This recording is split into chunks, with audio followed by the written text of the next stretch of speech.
Good morning, my name's Steve Miller, I'm from foodforest.net, and today we're talking about hot composting.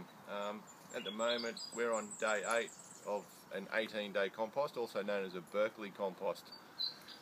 And as you can see, it's got up to temperature nicely. We want it to get up to about 55 to 60 degrees at the centre. As I said, this is day 8. We can start to see a really good amalgamation of all the components of the compost. We've got wood chips, we've got grass, we've got straw.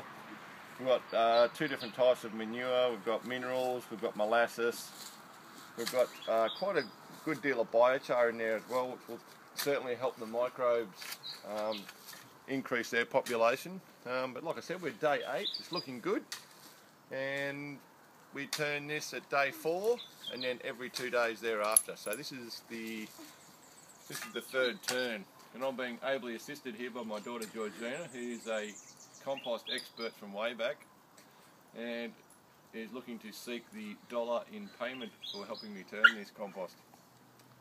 So anyway, this is hot composting. Like I said, you can make a really high grade bioactive aerobic compost, and the thing is, it's all about aerobic compost. Your compost needs to smell nice and sweet.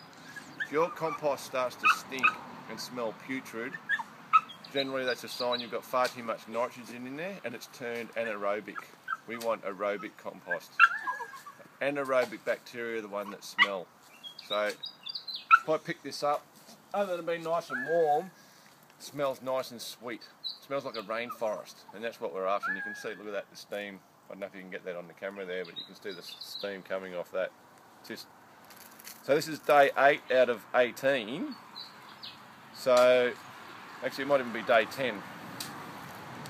But anyway, this is coming along nicely. I'm happy with it, and we're going to make some really good compost. So what we do is we turn the compost over.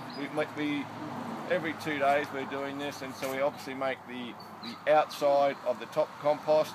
We put that on the bottom of the new compost, so we're constantly turning inside out, outside in every 2 days, and that's how we get an even distribution of heat, and that's how we get our compost to turn in the right manner. If we just left it in a pile, what would happen? It'd cook in the middle of it too much. It would get probably too hot there.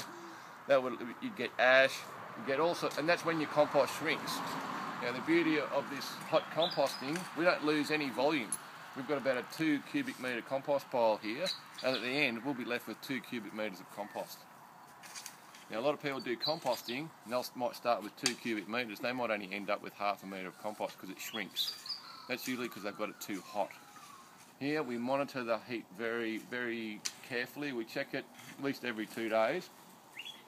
So if it's too hot, we know we need to add more carbon. If it's not hot enough, we need to add more nitrogen.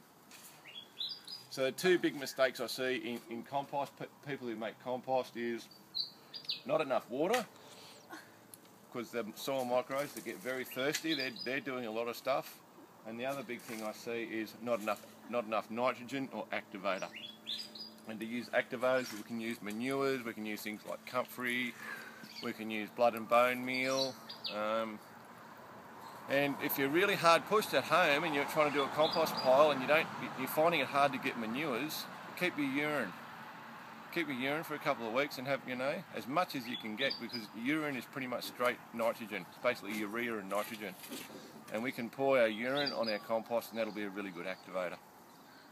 But anyway, I'm going to sign off now and keep forking the compost with Georgina, and we'll check you back here in probably, say, 8 days, and we'll see what the finished product looks like.